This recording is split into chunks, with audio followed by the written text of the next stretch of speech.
Muchas gracias, Claudia. Lo primero que me gustaría preguntarte es, ¿en qué contexto se produjeron los atentados? ¿Qué sucedía dentro de España y qué sucedía alrededor del mundo?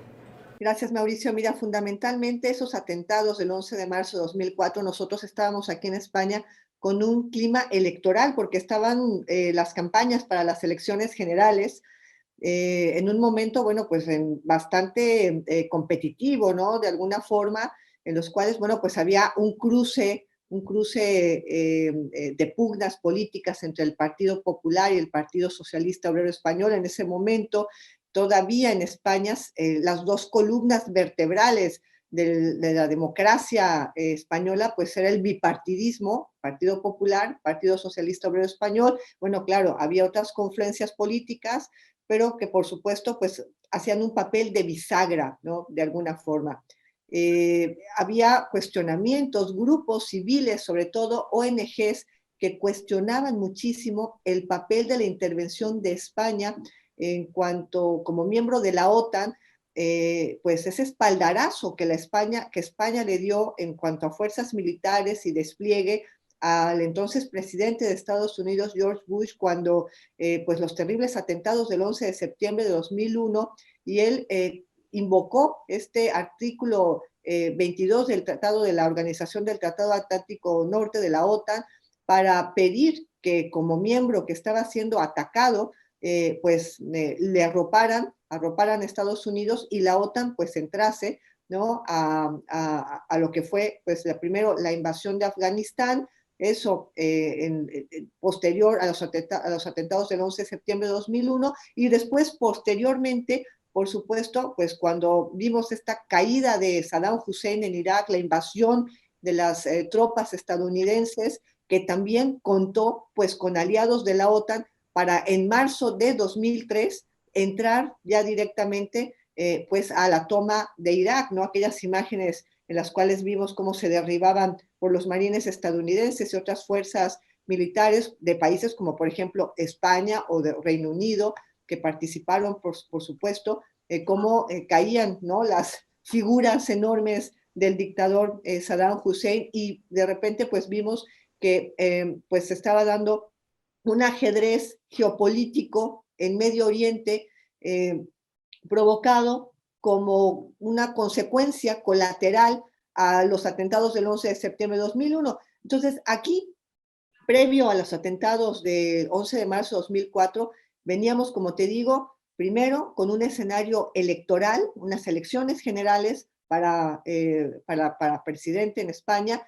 pero también se venía con el cuestionamiento, Mauricio, de estos grupos, ONGs, fundaciones, de estos grupos civiles que cuestionaban el que España, como miembro de la OTAN, hubiera entrado a ayudar a Estados Unidos en esta invasión que consideraban injusta primero a Afganistán y luego, por supuesto, a Irak. Sentían que eso había puesto a España en el lindero, ¿no? En la mirilla, por así decirlo, pues de los terroristas de alguna forma. Y creo que pues esas fueron las consecuencias, Mauricio, por supuesto. ¿Y cómo cambiaron los atentados las elecciones? ¿En qué medida influyeron? Yo creo que fueron un parteaguas a tal grado que si en esos momentos, cuando en marzo de 2004, bueno, pues el partido que gobernaba era el Partido Popular. José María Aznar era el presidente. Estaban de candidatos por Partido Socialista Obrero Español José Luis Rodríguez Zapatero y Mariano Rajoy por el Partido Popular.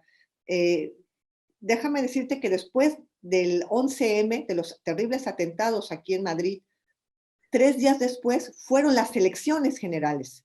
O sea, que estaba esto en el caldero, ¿no? Hirviente, el daño moral, el dolor por la gente, el estremecedor, el shock que se vivía en la capital de España era bueno, un silencio hiriente, ¿me entiendes? La gente estaba verdaderamente consternada e indignada porque en ese momento no se sabía si había sido ETA, el terrorismo de ETA, ¿sí? O bien si había sido alguna fuerza externa. La versión oficial en los primeros días del atentado que te estoy diciendo la versión oficial, que fue la que dio el presidente entonces de España, José María Aznar, fue que había sido un atentado de ETA, se pensó que había sido un atentado de ETA.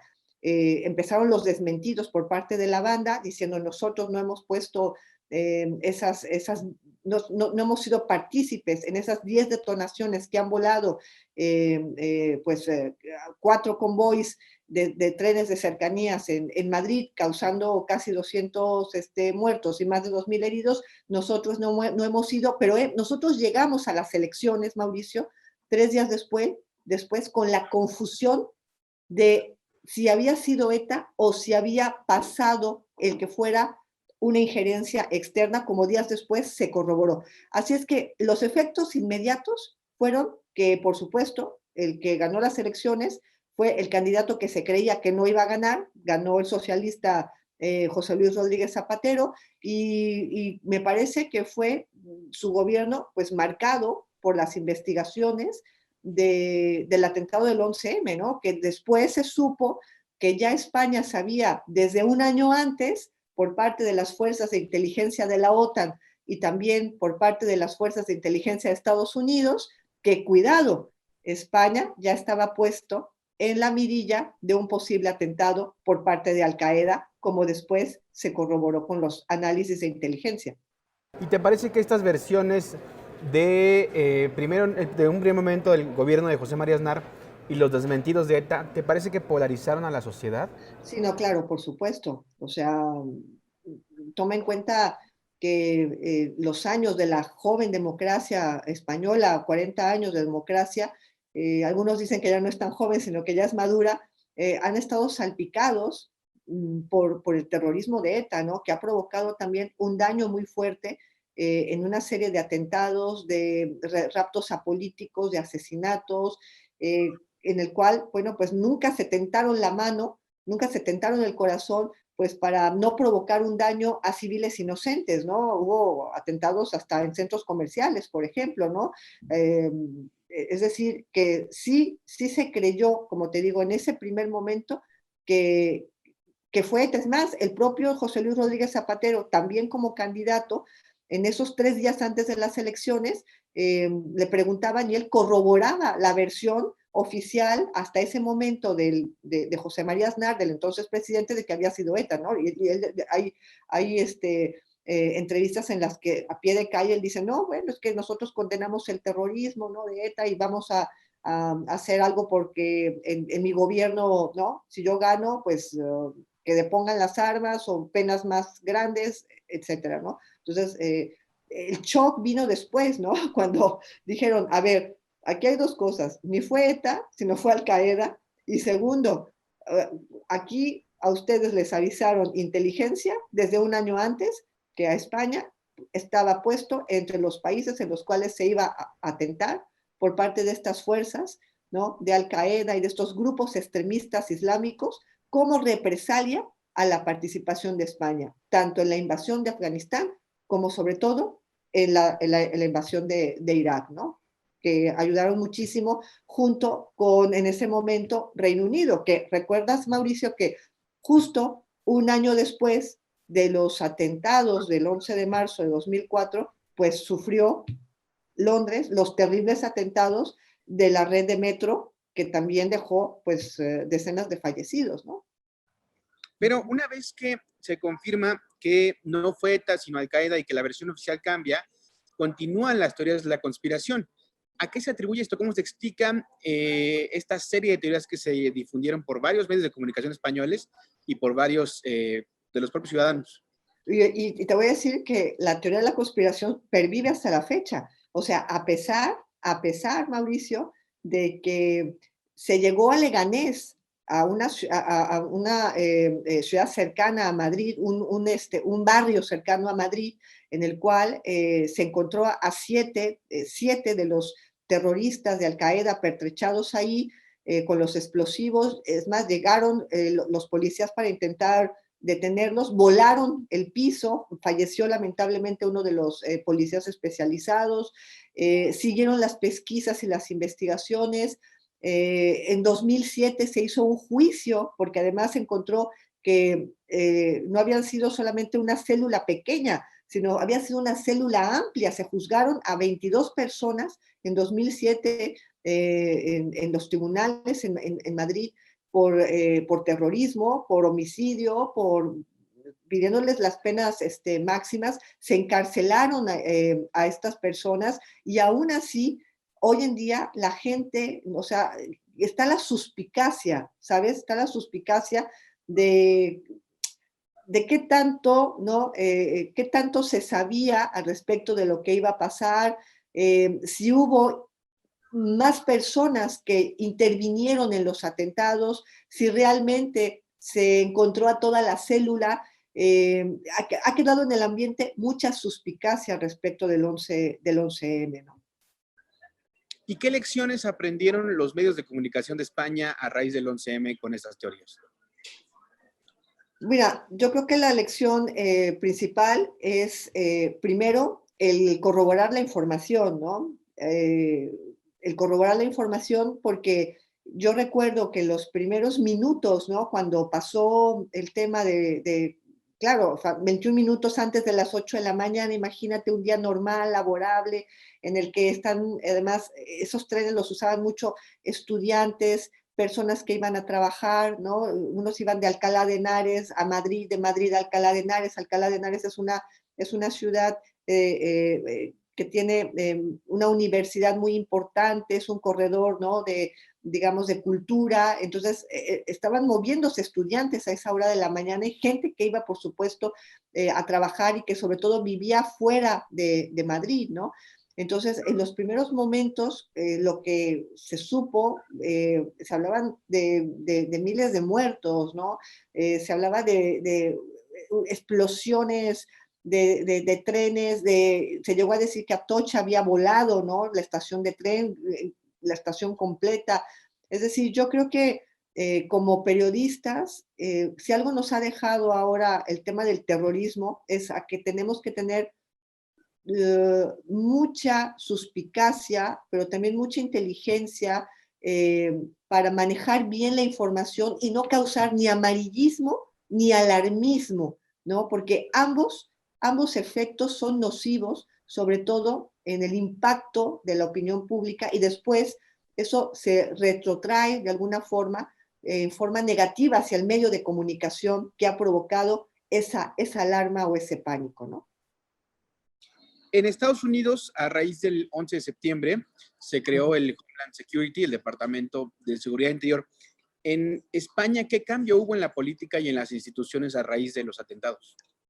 Mira, fundamentalmente esto se dio dentro de los cuerpos de inteligencia, el crear áreas que tuvieran una mayor especialización cibernética, Mauricio.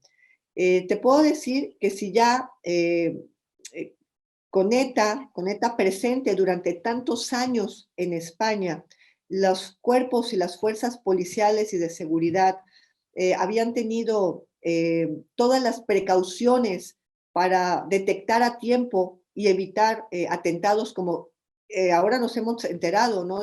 Últimamente de N cantidad de atentados que no se lograron hacer gracias a que las fuerzas de seguridad los detuvieron a tiempo, los abortaron a tiempo, ¿no? Yo me he llegado a enterar, por ejemplo, de más de una ocasión en que ETA intentó volar el AVE, el tren de alta velocidad que transporta más de 800 pasajeros solo ¿no? en una ida o en una vuelta, pues varias veces intentaron detonar bombas en las vías de los trenes, imagínate. Hubo una que afortunadamente no detonó porque la casualidad no lo quiso, pero es decir, que si ya las fuerzas de seguridad aquí venían bastante aleccionadas, Mauricio, de cómo detectar a tiempo ese terrorismo, ahora lo que hicieron fue mejorar su ciberseguridad, es decir, crear estos departamentos especializados para monitorear, sobre todo en esa zona que se llama la parte oscura del Internet, ¿no?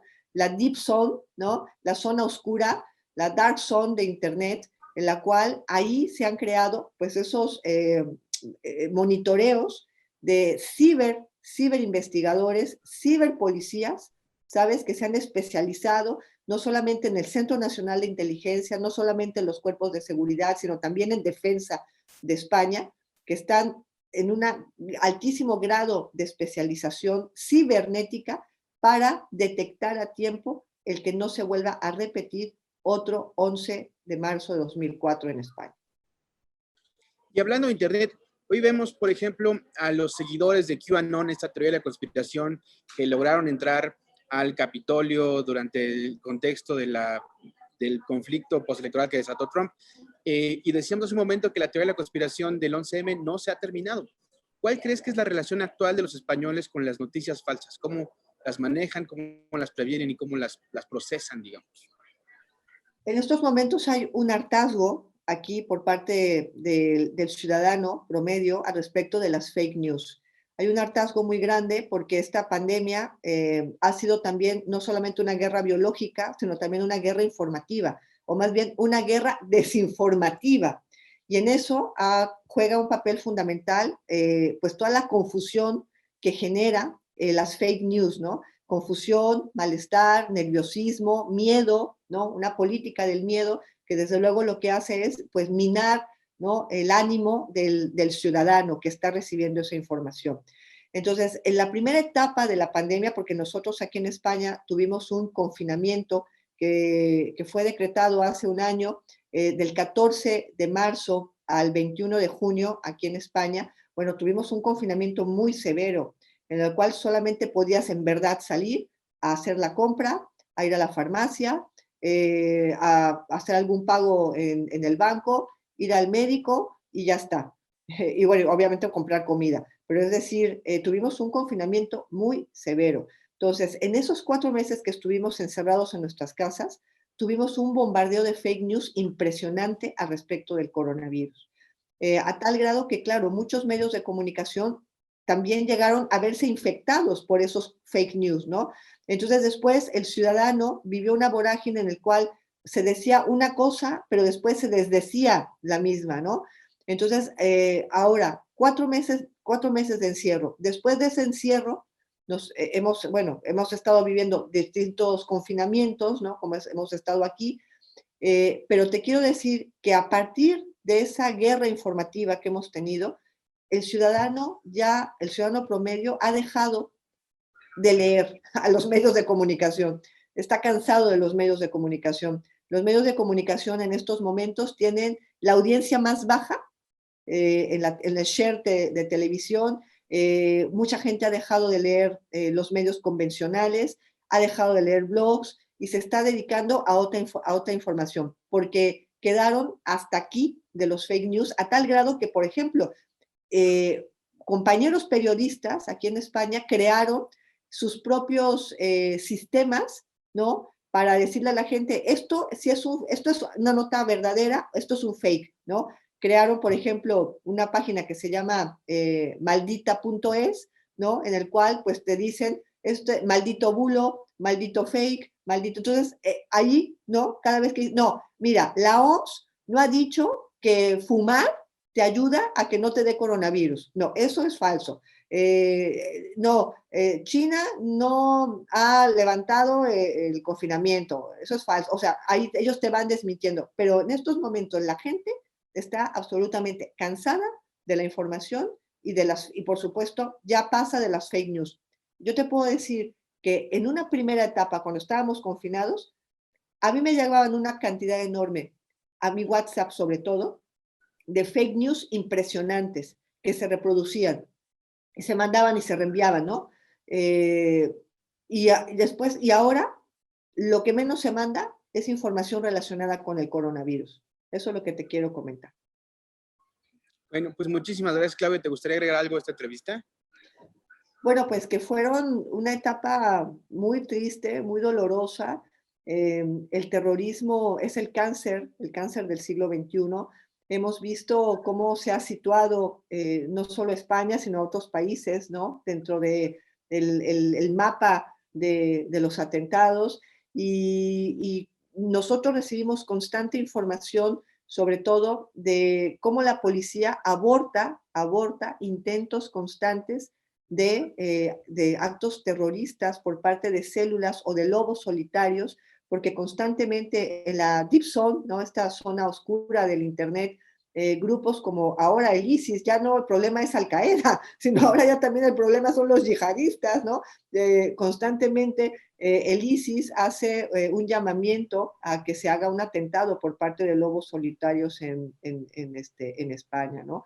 Hemos vivido, por ejemplo, los atentados de Barcelona, de Cambrils, pero bueno, lo que yo te quiero mencionar es que mientras que haya una policía especializada y sobre todo se pueda tener ese control a través del ciberespacio, yo creo que podremos lograr el que se eviten, ¿no? El que se cometan pues nuevos atentados en los cuales pues los civiles, la población civil, pues es la diana de los terroristas, ¿no? Pues muchas gracias, Claudia, por esa entrevista. Al contrario, Mauricio, les mando un abrazo, cuídense mucho. Gracias.